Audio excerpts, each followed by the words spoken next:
네, 안녕하세요 헬프 여러분. 요즘 코로나가 정말 폭발이죠. 콘텐츠 만드는 오늘 기준으로 하루 확진자가 60만 명이 넘었으니까 곧 누적 확진자는 1000만 명 가까이 될 것 같아요. 정말 수많은 분들이 집에서 혼자 자택치료를 하고 계실 텐데, 오늘은 이분들에게 고르고 골라서 제가 자택치료를 할 때 꼭 알아야 할 것들을 5가지로 정리해서 알려드리려고 해요.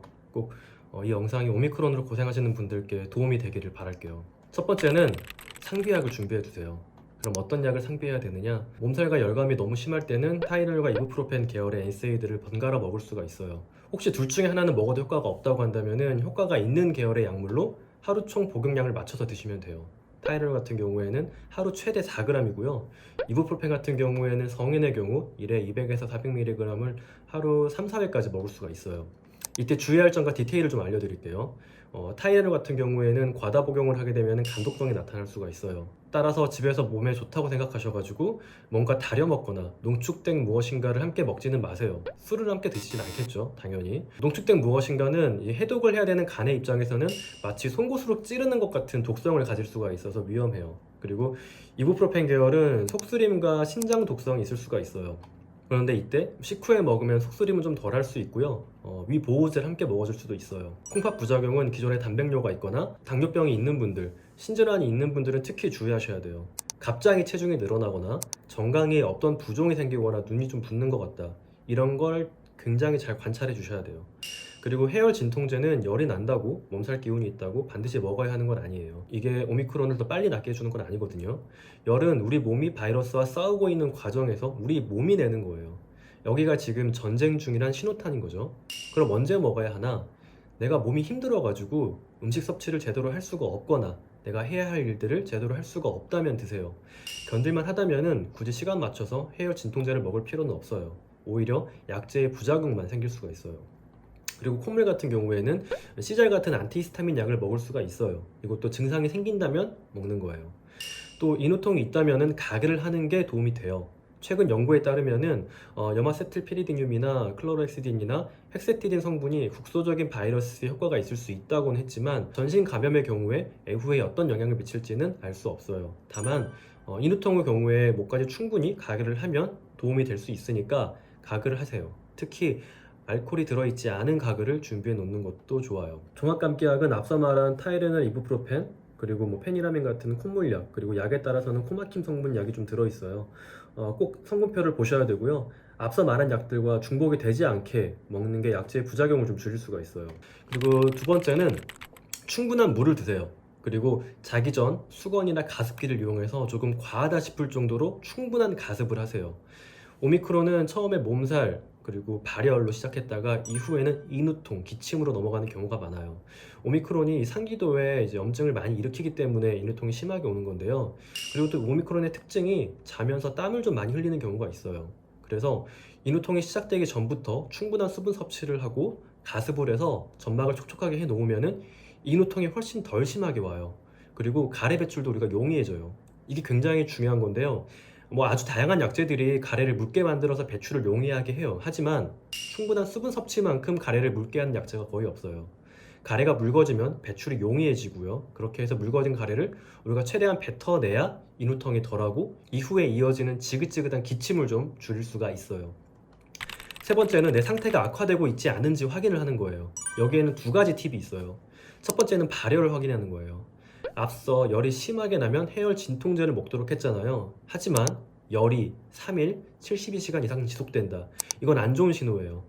발열이 지속되어도 해열 진통제를 그냥 계속 먹으면은 내 상태가 악화되는 걸 늦게 깨달을 수가 있어요. 그리고 호흡곤란 증세가 갑자기 시작되기 때문에 본인도 어찌할 수 없는 악화가 올 수도 있어서 치료 타이밍을 놓칠 수가 있어요. 그래서 꼭 발열이 얼마나 지속되는지를 체크하시고 지속된다면은 재택치료 상담센터에 연락을 해야 돼요. 두 번째는 호흡인데, 호흡곤란도 초기에는 잘 느껴지지가 않아요. 이걸 확인하려면은 조금은 숨이 찬 상태를 만들어야 돼요. 걸으면서 말을 해보세요. 혹시 혼자 있다면은 집안을 걸으면서 노래를 불러보는 것도 좋아요. 가장 중요한 건 이때 변화를 보는 거기 때문에 코로나 확진 이후에 하루에 한 번 정도는 책을 소리내어 읽어보거나 노래를 하거나 이럴 때 호흡곤란이 악화되진 않는지 확인을 하는 게 도움이 돼요. 그리고 또 다른 호흡곤란의 신호는 호흡이 빨라지는지 보는 거예요. 일반적으로 우리가 안정 상태일 때는 호흡은 20회를 넘지 않아요. 이 이상이라면은 호흡곤란이 있지 않은지 소리내어서 말을 해보고, 가슴이 답답하거나 이전과 다른 증상이 느껴진다 생각한다면은 빨리 재택치료 상담센터에 연락을 해야 돼요. 네 번째는 수면 위생을 최대한 지키는 거예요. 지역에 따라서 다르지만 코로나19가 유행을 하면서 봉쇄 기간 동안에 실험 참가자의 약 40% 정도까지도 불면증에 시달리는 것으로 나타났어요. 수면 부족은 우리의 면역을 약화시켜요. 코로나에서 회복이 느려질 수도 있고, 이후 아주 다양한 피곤함, 기침, 머리가 뿌연 증상들이 지속되는 포스트 코비드 컨디션으로 이어질 수도 있어요. 그러면 왜 이렇게 수면이 불규칙해지냐? 첫 번째로 또 우울한 기분 때문일 수도 있어요. 오미크론에 걸려서 격리당하는 게 억울하고 답답하죠. 그런데 이걸 이겨내기 위해서는 우리 꼭 격리 기간에도 사람들과의 연결을 유지할 필요가 있어요. 친구들, 가족들과 최대한 연락을 이어가세요. 정서적인 연결이 여러분의 마음을 달래줄 거예요. 그리고 격리 생활을 하면은 아무래도 침대에서 보내는 시간이 길어질 수가 있어요. 이걸 최대한 피하세요. 침대는 수면을 취할 때만 이용하는 공간으로 만들어야 해요. 그리고 아침에 집 밖을 나가지 않더라도 10분 정도는 햇살을 쬐도록 최대한 노력을 하세요. 창문 앞으로 가세요. 그리고 낮잠은 최대한 피하시고, 잠자리에 소리나 빛도 좀 신경을 써보세요. 저녁에 잠이 안 온다고 혼술을 하지는 마시고요. 이건 수면의 질을 더욱더 떨어뜨려요.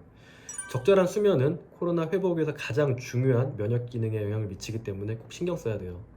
다섯 번째는 충분한 단백질과 비타민 섭취예요. 아직 코로나19에 도움이 되는 음식 속 성분에 대한 데이터는 없어요. 하지만 일반적으로 바이러스에 우리가 감염이 됐을 때 중요한 영양소는, 첫 번째는 단백질이에요.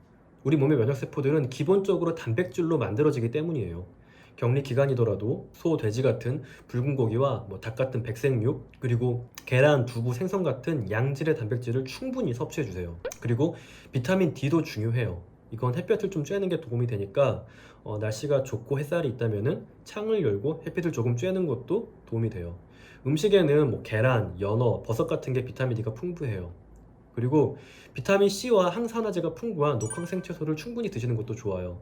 과일도 좋지만 과당 섭취가 좀 많아질 수가 있기 때문에 브로콜리나 양배추, 배추, 깻잎 등을 섭취하는 게 좋아요. 비타민제를 먹는 분들도 있지만 비타민들을 과다하지 않고 적정량을 섭취하고, 또 섭취한 비타민이 우리 몸에서 제대로 쓰여지기 위해서는 다양한 미량 영양소들이 함께 필요한데, 이런 건 우리가 먹는 식품을 통해서 가장 효율이 좋아요. 그러니까 꼭 냉장고에 있던 그 녹황색 채소들 있잖아요. 이번 기회에 다 드시고 추가로 배송을 해서 신선한 야채, 채소들을 충분히 먹도록 해주세요. 네, 오늘은 이렇게 오미크론에 감염됐을 때 자가격리를 하면서 반드시 우리가 알아야 할 5가지 정보들을 좀 정리한 시간을 가져봤어요. 이게 많이 답답하실 정말 많은 오미크론 감염자분들께 도움이 되셨기를 바라면서, 또 다른 궁금한 점들이 분명히 있을 거예요. 그래서 궁금한 점들 댓글로 달아주시면은 제가 최대한 보고 도움이 되는 영상이나 댓글 달아드리도록 할게요.